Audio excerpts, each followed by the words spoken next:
প্রাক্তন সিভিক ভলেন্টিয়ারের পরিবারে দারিদ্রতার ছাপ। অবসরের পর কর্মহীন 60 বছরের এই ব্যক্তি। আমরা সিভিক ভলেন্টিয়ারদের নিয়ে হামেশাই বদনাম শুনে থাকি, অভিযোগ শুনে থাকি তাদের নামে। তবে জানেন কি কিভাবে চলে তাদের সংসার আর কোন পরিস্থিতির মধ্যে বসবাস করে তারা? চলুন আজ একবার সিভিক ভলেন্টিয়ারের কথা তুলে ধরি আপনাদের কাছে, যিনি হাতে গোনা এই কিছু মাস হলো কর্মজীবন থেকে অবসর নিয়েছেন। রোদ জল ঝড়কে উপেক্ষা করে নিজের দায়িত্ব পালন করেছেন তিনি। তবে তার কি অবস্থা এখন, কেমন রয়েছেন আশিস মুখার্জি? বাঁকুড়ার বড় জোড়া ট্রাফিক দায়িত্বে কর্মরত ছিলেন গোপালপুরের বাসিন্দা আশিস মুখার্জি। তিনি জানান 2018 সালে সিভিকে যোগদান করেছিলেন। 6 বছর 3 মাস কাজ করেছেন, কিন্তু 60 বছর বয়স হতেই ছাড়তে হলো সিভিক ভলেন্টিয়ারের কাজ। আর তাতেই সমস্যায় পড়ল পুরো পরিবার, টান পড়েছে সংসারে। বয়স্ক আশিস মুখার্জির বাড়িতে রয়েছে এক বিকলাঙ্গ ভাই, এক ছেলে ও তার স্ত্রী। আশিস মুখার্জির স্ত্রী বাড়িতে একটি সেলাই মেশিন নিয়ে কোনো রকমে সেলাইয়ের কাজ করে সংসার চালাচ্ছেন।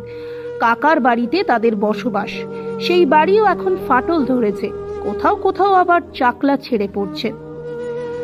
এখন সরকারি ফ্যাসিলিটি ও কর্মের আশায় দিন গুনছে আশিস মুখার্জি।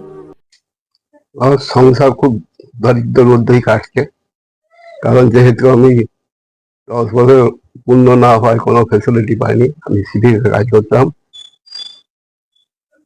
আচ্ছা, এখন কি করছেন? সংসার কিভাবে চলছে?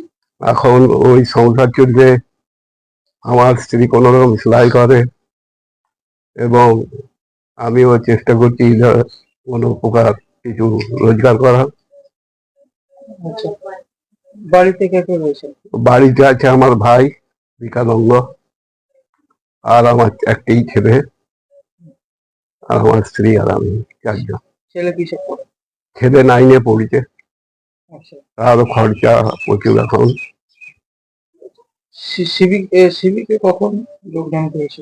সিভিকে যোগদান করেছিলাম, আমি তাহলে আগের ঘটনাটা বলি। আমরা আনন্দবাজারে কাজ করতাম, দীর্ঘ 13 বছর কাজ করি। তারপর আমাদের হঠাৎ বসিয়ে দেয়, বসিয়ে দিয়ে তখন আমরা লেবার কমিশনে যাই।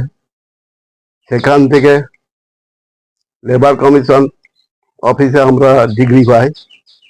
তারপরে অলোক মুখার্জির সহযোগিতায় আমরা কলকাতায় গিয়ে আন্দোলনে বসি। তারপরে দিদির 98 দিন পর দিদির হস্তক্ষেপে আমরা সিভিকে জয়েন করি। কত বছর করেছে? সিভিকে জয়েন করেছিলাম 2018 সালে, আচ্ছা, 2017 সেপ্টেম্বরে।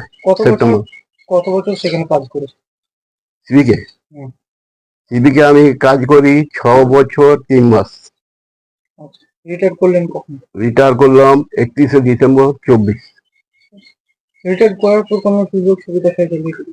না, সরকারি রুল অনুযায়ী আমাকে বলা হলো যে 10 বছরের কমে কোনো ইয়ে নেই। আমি একটাও পয়সা পাইনি এখনো পর্যন্ত। এখন সংসার খুব দুঃখের মধ্যে দিয়েই চলছে, কষ্ট।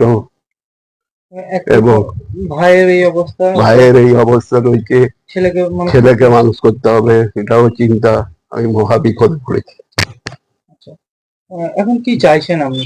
কি হলে আপনার ভালো হয়, সংসার সফলভাবে চলবে? আমি চাইছি যে আমার যে ফ্যাসিলিটি গুলো আছে সেগুলো যদি পাই তো খুবই উপকৃত হব। দেখতে পাচ্ছি কষ্টের মধ্যে আছে ও। যদি সরকার থেকে কিছু সাহায্যের ব্যবস্থা হয় তাহলে ওর পক্ষে একটা সুবিধা হয়। তাছাড়া সংসার চালানো মুশকিল, আর সেলাই করে আর ক টাকা রোজগার করে, তাতে সংসার চালানোর পক্ষে খুব কষ্টদায়ক। এইভাবে তার সংসার চলতে পারে না, কি করবো, কোনো উপায় নাই, বয়স হয়ে গেছে। সেইভাবেই কখন চলছে, টেনশনে চলছে, কষ্ট করে করে। ওনার বাড়িতে কে কে রয়েছেন? ওনার বাড়িতে রয়েছে ওর স্বামী স্ত্রী আছে, ওর ছেলে আছে, আর একটি ভাই আছে, তাও বিকলাঙ্গ। পুরো সংসারের দায়িত্ব তার উপর আর কেউ নেই।